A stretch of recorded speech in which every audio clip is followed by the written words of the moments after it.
expand your answers for the IELTS speaking. Hi there, my name is Ben Worthington, and in this tutorial, we're going to look at 12 ways to expand your answers for the speaking. So this is quite an extensive list.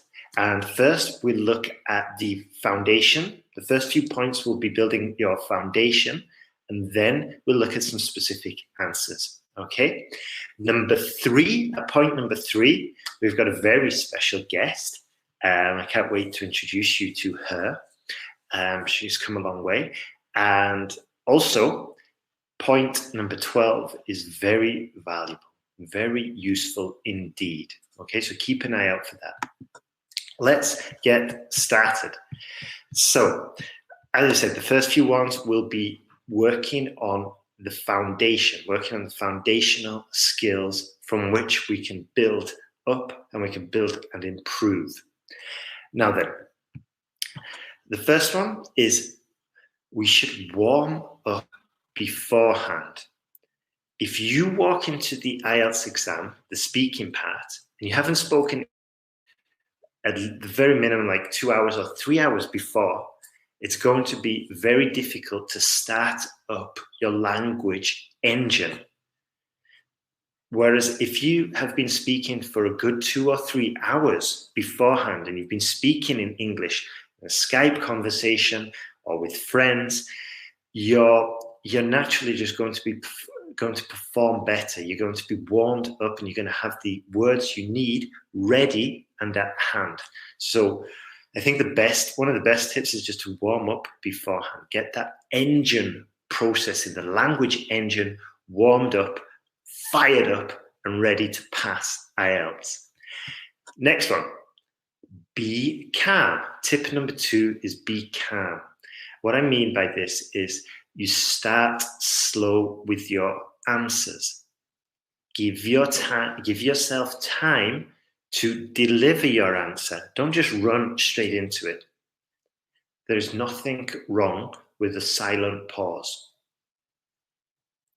It makes you seem more serious and it piques the interest of the listener. And more importantly, in this situation, it's going to give you a few extra seconds to get your answer together.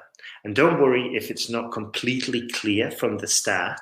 Don't worry if it's not grammatically perfect in your mind at the start. Don't worry about that. Just start slowly and the answers will come.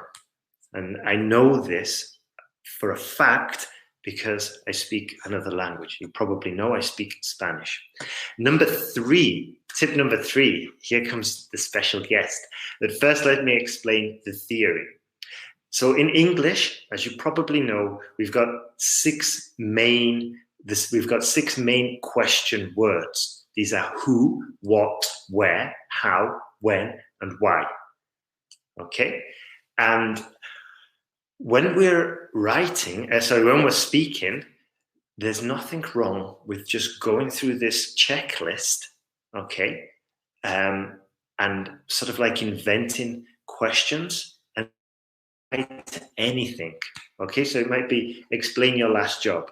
Who did I work with? Where was I working? When? It was like 2-3 years ago. Why? Because I needed the money because it was summer and I wanted to go on holiday. So we just put the question or the topic through this sort of like mini matrix. So I'll give you an example. Do you have any pets? My answer, yes. We have a big furry cat called Sheba. Come here. She's so lazy. Give me 1 second. Okay, so here she is. All right, she was sleeping before. So, who is she? She's Sheba. She's half Persian, half. I have no idea actually. Why? Why do we have her? Well, some friends are renovating the house, so we decided to look after her. Where? Well, I guess maybe her ancestors were from Persia, but she's normally just staying in her house. Whereabouts? She's on the floor, sleeping. Okay, so we can go into details and we can expand the answers very easily just by going through this matrix. Okay, tip number 4, we can use set phrases to give ourselves a few seconds start. Okay, just to, if your brain's not fully warmed up yet, or you might be caught off guard and the question might be a surprise, well, we can use a simple phrase like, let me think about that for a second. Okay, you've just bought yourself 2 or 3 seconds there just to compose your answer. Obviously, we've got to use this in context. It's like, what's your name? Let me think about that for a second. It's going to be ridiculous. So use it in context. Next one, just to give you a quick few seconds to compose and start your idea, is repeat the idea of the question. So the question might be, where are you working nowadays? Well, I'm working in an accounting department in the city. How do you like to spend your time? I like to spend my time playing football, doing other sports. Okay, and we just repeat that idea, get a few seconds, and helps us compose our ideas so we can give a more expansive idea later. Next one, number 6, give reasons to your answer. This is very simple. Okay, we just add because. So, where are you working nowadays? The original question we had. Well, I'm working in an accounting department in the city centre because I really love working with numbers. The money's really good. And once again, we can invoke these 6 question words. What, why, where, who, why, when, whichever. I think I said about 7 anyway. Number 7, add some extra details. And this is fairly simple as well. We can just add also and then use that matrix. Okay, so I'm working in an office in the center doing an admin job. I also work in the city center as a waiter, but I'll quit that job soon because of the pay. Okay, just also. Number 5, I mentioned a few of these before in a video that I did a while back, but I'll just repeat them again because I think the video is pretty hard to find. So anyway, number 5 is talk about your feelings and your opinion. Okay, so what I really, so the question, sorry, what are your favorite hobbies, or what are your hobbies? Okay, here we say, what I really love about one of my favorite hobbies is the peace and quiet I experience while practicing it. Okay, we say, okay, one of my favorite hobbies is doing yoga. What I really love about one of my favorite hobbies is the peace and quiet I experience while practicing it. I feel at ease, relaxed, and just healthier. Yep, so we add the opinions in there. It also makes it slightly more interesting for the examiner. Okay, coming up to point number 12, soon, halfway there. Number 12 is my favorite, as I mentioned before. Number 6, use contrasts. We can say although. So do you enjoy living in Australia? Yes, it's amazing. The people are friendly. The weather is great. And the beach life is just bliss. But the Australians can be a little bit sports obsessed sometimes. They love their cricket, their rugby. I can't really think of any other sports Australians are good at. Just joking. But they love their sports, and sometimes if you're not a sports person, it can be a little bit boring, or it can be a little bit, you can feel a little bit out of the loop. And we can use but, we can use even though, we can use although. So just like giving 2 sides to the actual situation, to the actual discussion. Number 7, we can use past comparisons. So the question might be, tell me about your family. My answer, well, there are 5 of us in total. My mom, dad, brother, and sister. Nowadays, every one of us is in a different country. I used to live in the UK. We all did actually, but we moved. Okay, so we just put that comparison. I used to live in the UK.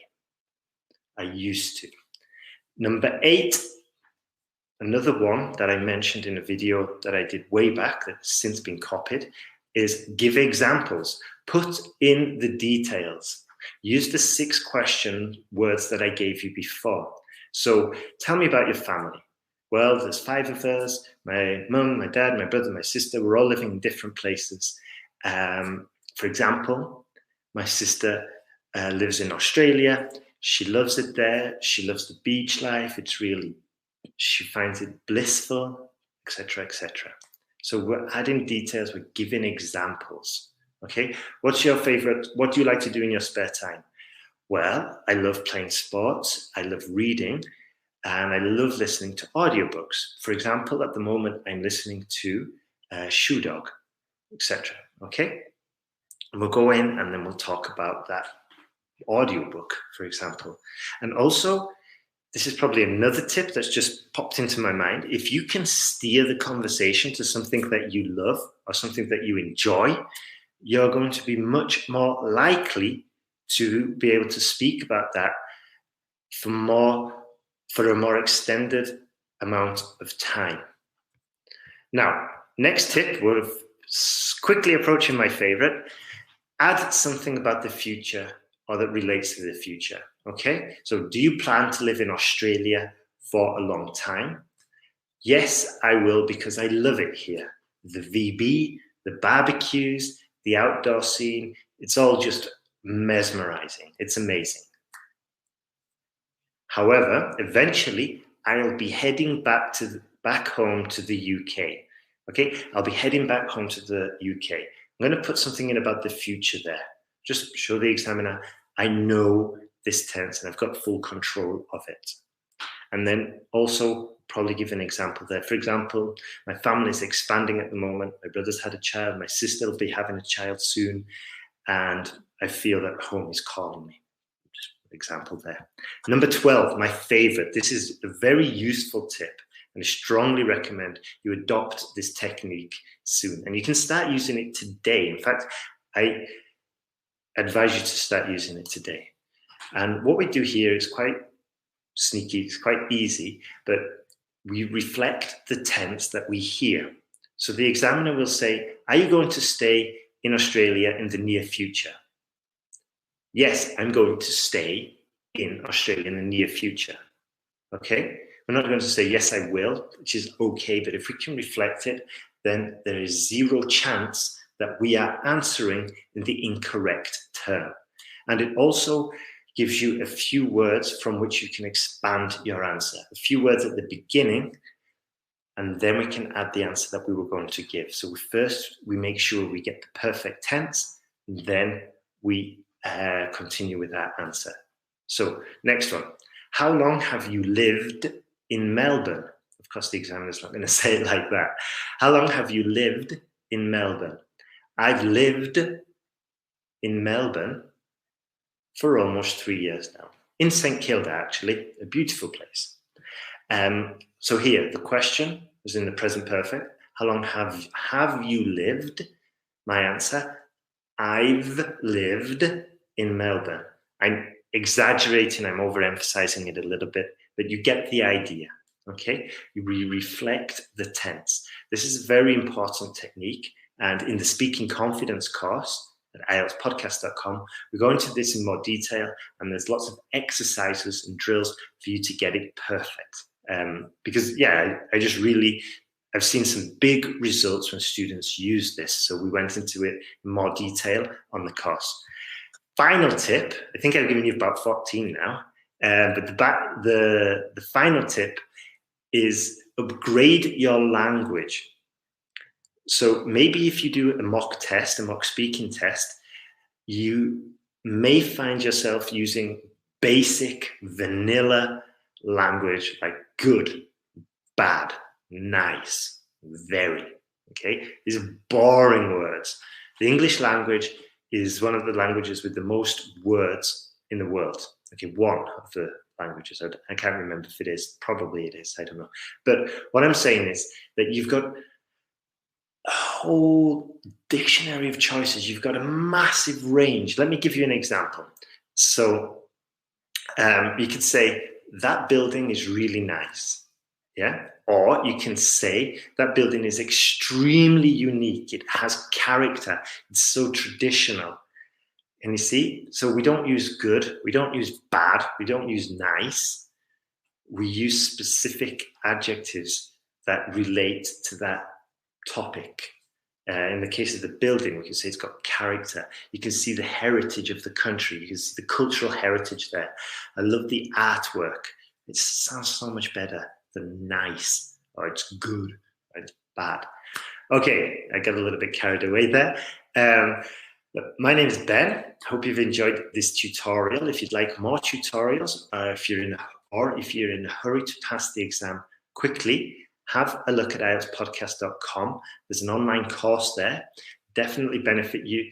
We look at different areas of the speaking, of the writing, and we go quite specific with some of the most frequent problems encountered by students in both of those areas. Also, there'll be a reading modules improved soon. So yeah, have a look at that. Or if you're not at that stage yet, you'd probably have IELTS preparation.